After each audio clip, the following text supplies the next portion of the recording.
Hello दोस्तों, स्वागत है बीए जंक्शन क्लासेस में शानदार न्यू टॉपिक के साथ। बीए फर्स्ट सेमेस्टर का मॉडल पेपर रहने वाला है। ये मॉडल पेपर एजुकेशन का रहेगा। ये बीए के छात्रों के लिए बहुत ही इम्पोर्टेंट मॉडल पेपर रहने वाला है। सभी यूनिवर्सिटी में पेपर सेम ऐसा ही आता है, सिलेबस ही सेम है। तो खंड ए में आपके 5 क्वेश्चन रहेंगे, किसी किसी यूनिवर्सिटी में 10 क्वेश्चन भी रहते हैं। तो ये क्वेश्चन आपका एक क्वेश्चन 3 नंबर का रहेगा।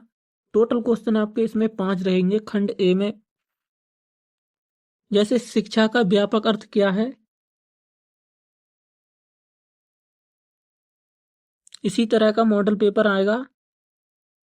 उसके बाद क्वेश्चन 2, औपचारिक शिक्षा क्या है, औपचारिक अनौपचारिक। उसके बाद तीसरा क्वेश्चन आपका संविधान का अर्थ क्या है बताइए। डाल्टन योजना को बताइए। उसके बाद राज्य के शिक्षा संबंधी 4 कार्य लिखिए, एक कार्य बताइए राज्य शिक्षा संबंधित क्या क्या कार्य हैं। सेक्शन बी की बात करें तो इसमें आपके 2 क्वेश्चन करने होते हैं आपके लिए। प्रत्येक क्वेश्चन आपका 7.5 नंबर का होगा।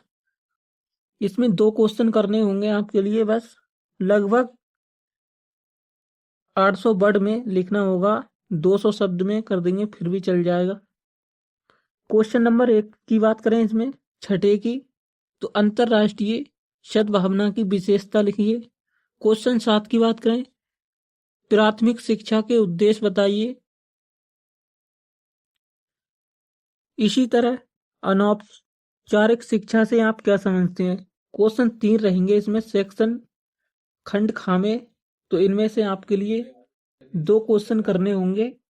इसी तरह से खंड 3 की बात करें, इसमें आपके लिए दीर्घ उत्तरीय प्रश्न है खंड सी में। इसमें अथवा में क्वेश्चन है, इसमें आपके लिए एक क्वेश्चन करना होगा। लगभग 800 वर्ड में लिखना होगा, ये लॉन्ग क्वेश्चन रहेगा। तो क्वेश्चन क्या है इसमें, शिक्षा क्या है और इसकी भिन्न अवधारणाओं को व्याख्या कीजिए। उसी के बाद 10वां क्वेश्चन क्या है, विश्वविद्यालय अनुदान आयोग के कर्तव्य तथा कार्य का वर्णन कीजिए। अथवा में क्वेश्चन दिए हुए हैं आपके, पूर्व माध्यमिक शिक्षा के उद्देश्य एवं विस्तार से वर्णन कीजिए। पूर्व माध्यमिक शिक्षा में क्या क्या होता है, उद्देश्य बताइए इसके। और इसी तरह क्वेश्चन 11 क्या है, उच्च शिक्षा से आप क्या समझते हैं, इसके उद्देश्यों की व्याख्या कीजिए। अथवा में क्वेश्चन दिया है, इसमें आपके लिए केवल एक ही क्वेश्चन करना होगा, कोई सा एक कर देंगे। इसमें विद्यालय से आप क्या समझते हैं और शिक्षा अभिकरण के रूप में विद्यालय के महत्व पर प्रकाश डालिए। तो आइए महत्वपूर्ण क्वेश्चन है, फुल जानकारी के साथ मॉडल पेपर की तैयारी कराते हैं आपके लिए। तो सेक्शन ए की बात करें तो इसमें आपके 5 क्वेश्चन रहेंगे। BA first sem education, important question है ये 2026 एग्जाम से। तो शिक्षा के व्यापक अर्थ की विवेचना कीजिए। अथवा क्वेश्चन ऐसे भी पूछ सकते हैं आपसे, शिक्षा का व्यापक अर्थ क्या है, तो आपके बताना है व्यापक अर्थ में शिक्षा आजीवन चलने वाली प्रक्रिया है। यह उस विकास का नाम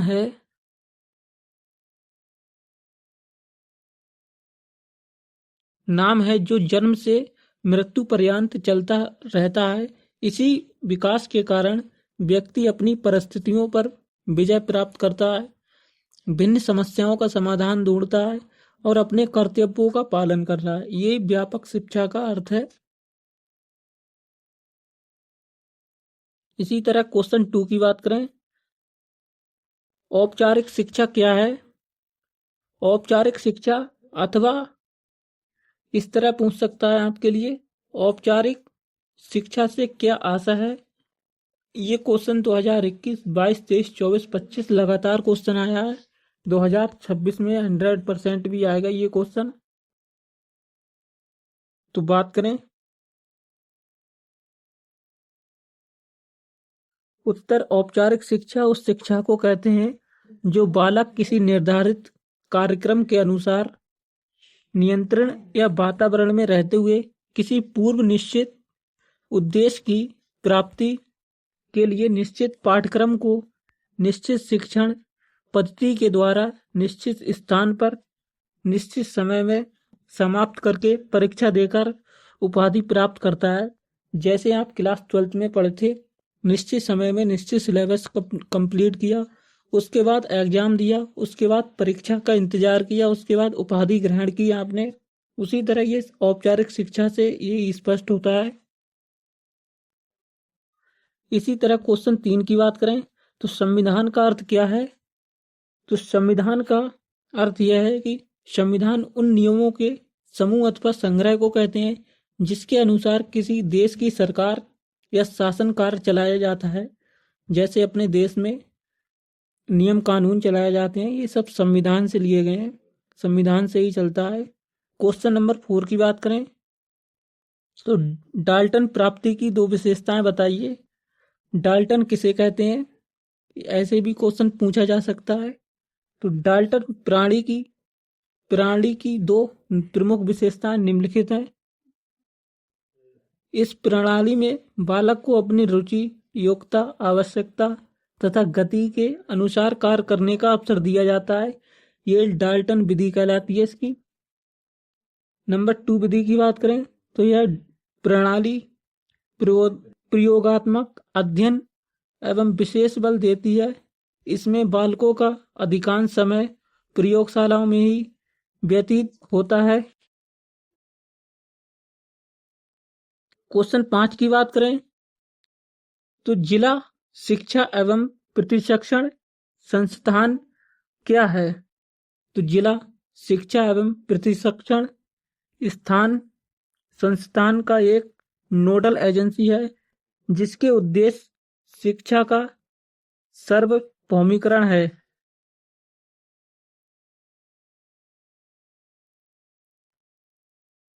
इसी तरह आपका खंड बी चालू हो जाएगा यहाँ से, सेक्शन बी।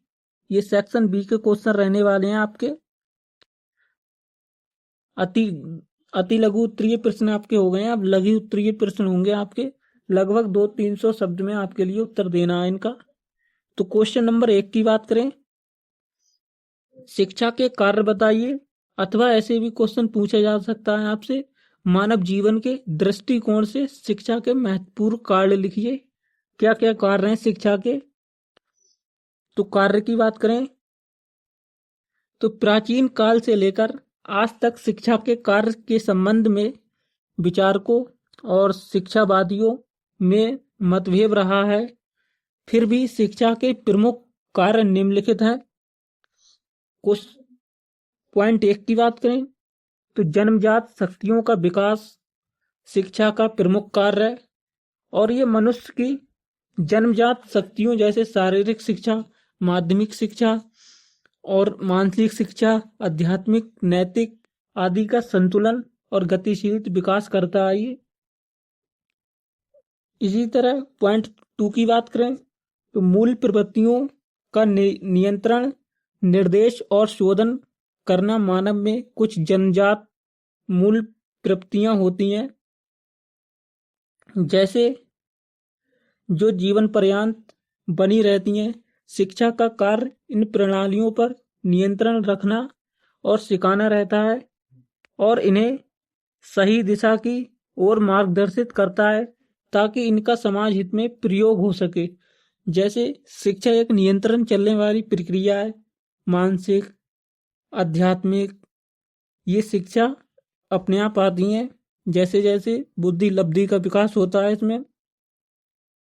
पॉइंट 3 की बात करें तो भावी जीवन की तैयारी शिक्षा बालक को भावी जीवन के लिए तैयार करती है।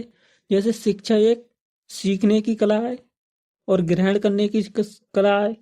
शिक्षा का कार्य बालक को योग्य बनाना है कि वह आगामी जीवन में या जीवन के अपने दायित्व को पूरा कर सके। शिक्षा यह कार्य सिखाती है अपने जीवन में पर्यंत लगे रहें और आगे बढ़े रहें। इसी तरह राजनीतिक और राष्ट्रीय सुरक्षा। शिक्षा का कार्य राजनीतिक और राष्ट्रीय सुरक्षा बनाए रखने के लिए व्यक्तियों को तैयार करना और उन्हें तैयार किया जाता है।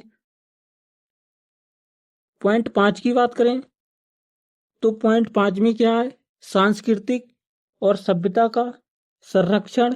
प्रत्येक समाज के अपने रीति रिवाज, परंपराएं, धर्म, विश्वास आदि होते हैं। शिक्षा का कार्य इनका संचरण करना और इन्हें भावी पीढ़ी को हस्तांतरित करना होता है। इसके बाद 6 की बात करें पॉइंट नंबर, तो उत्तम नागरिकों का निर्माण, शारीरिक शिक्षा का निर्माण और शिक्षा का कार्य बालकों में उच्च चरित्रात्मक गुणों का प्रेम, दया, परोपकार, सहानुभूति आदि सामाजिक गुणों का विकास है ताकि वे राष्ट्र के उत्तम नागरिक बन सकें। ये शिक्षा कहलाती है अपनी। और इसमें पॉइंट 8 की बात करें तो नैतिकता का प्रशिक्षण, संगम और आज्ञा पालन और राष्ट्र के प्रति कर्तव्य परायणता आदि गुणों का प्रशिक्षण देना शिक्षा का कार्य है। पॉइंट 9 की बात करें तो राष्ट्रीय अनुसंधान, अनुशासन, देश की स्वतंत्रता की रक्षा और देश की उन्नति के लिए राष्ट्रीय अनुशासन अत्यंत आवश्यक है। जैसे अनुशासन ही देश को आगे बढ़ाता है और तरक्की की ओर ले जाता है, तथा शिक्षा को इन कार्य की अवहेलना नहीं करनी चाहिए और शिक्षा की प्रक्रिया अनवरता रूप से चलती रहती है, नियमित रूप से चलती रहती है और अतः शिक्षा का कार्य क्षेत्र अत्यंत व्यापक है। इसका निश्चित सीमा में निर्धारण नहीं किया जा सकता है। इसकी कोई निश्चित सीमा नहीं है शिक्षा की। ये नियंत्रण और सर्वव्यापी चलती रहती है। इसी तरह क्वेश्चन 2 की बात करें इसमें, इसी तरह प्रश्न 2 की बात करें तो शिक्षा के औपचारिक अभिकरणों का महत्व स्पष्ट कीजिए। जैसे औपचारिक और अनौपचारिक होते हैं, इसमें शिक्षा के महत्व पे बल दीजिए। जैसे औपचारिक पर क्या है? औपचारिक संसाधनों में बालकों के व्यवहार में परिवर्तन के लिए व्यवस्थित रूप से कार्य किया जाता है। और अनौपचारिक में अनौपचारिक और औपचारिक संसाधनों के द्वारा बालकों के व्यवहार को प्रत्यक्ष एवं आकस्मिक ढंग से परिवर्तित किया जाता है और ये साधन पूर्व निर्धारित नहीं होते हैं। औपचारिक पूर्व निर्धारित शासन होते हैं। आइए क्वेश्चन की बात करें अपने दो। क्वेश्चन में दिया गया है शिक्षा के औपचारिक अभिकरणों का महत्व स्पष्ट कीजिए। तो उत्तर बालक के विकास में शिक्षा के औपचारिक अभिकरणों का महत्वपूर्ण स्थान है। ये बालकों को नियमित, बद्ध और सुनियोजित शिक्षा प्रदान करता है। इसके नियम निश्चित होते हैं और इनकी देखभाल प्रशिक्षित व्यक्ति के द्वारा की जाती है। इनके अंतर्गत स्कूल, पुस्तकालय, वाचनालय, चित्र भवन आदि आते हैं। और शिक्षा के औपचारिक अभिकरणों के महत्व को निम्न प्रकार स्पष्ट कर सकते हैं।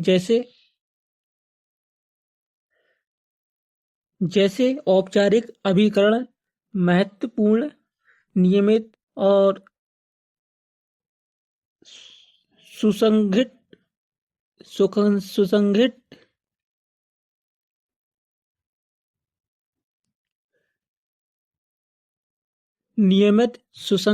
और व्यवस्थित शिक्षा प्रदान करते हैं। नंबर 2, समाज और राज्य के निश्चित शैक्षिक उद्देश्य की प्राप्ति औपचारिक अभिकरणों के द्वारा संबंध है। इनका निर्माण व्यक्ति को शिक्षा देने के उद्देश्य में होता है। यह निश्चित नियमों का पालन करते हुए निश्चित स्थान और समय निर्धारित पाठ्यक्रम की शिक्षा देते हैं। इसी तरह औपचारिक अभिकरण विभिन्न विषयों की सुसंगठित और गहन ज्ञान अध्ययन कम से कम समय और श्रम के द्वारा नई पीढ़ी को प्रदान करने में सक्षम होते हैं। औपचारिक रूप से इसके अभाव में समाज का विशाल ज्ञान भंडार नई पीढ़ी को हस्तांतरित किया जाता है। ज्ञान एक पीढ़ी से दूसरी पीढ़ी में पहुंचाया जाता है। ये औपचारिकता कहलाती है अपनी। पॉइंट 5 की बात करें तो औपचारिक अभिकरण शिक्षा के सक्रिय साधन है। इसमें शिक्षा और विद्यार्थी आमने सामने रहते हैं और प्रत्यक्ष अंत क्रिया करते हैं। विद्यार्थी आमने सामने रह करके एक दूसरे के समान शिक्षा को ग्रहण करते हैं। ये औपचारिकता कहलाती है। और इसका लॉन्ग क्वेश्चन भी है अभी। और अगली नेक्स्ट वीडियो में आपके लिए 2 लॉन्ग क्वेश्चन लेके आऊँगा जो बीए एजुकेशन के फर्स्ट सेमेस्टर में हर साल पूछे जाते हैं। और ये इनमें से एक क्वेश्चन आपके लिए करना होगा। 2 क्वेश्चन में से मैं आपके लिए 2 क्वेश्चन कराऊंगा। थैंक यू दोस्तों, मिलते हैं नेक्स्ट क्वेश्चन के साथ। धन्यवाद।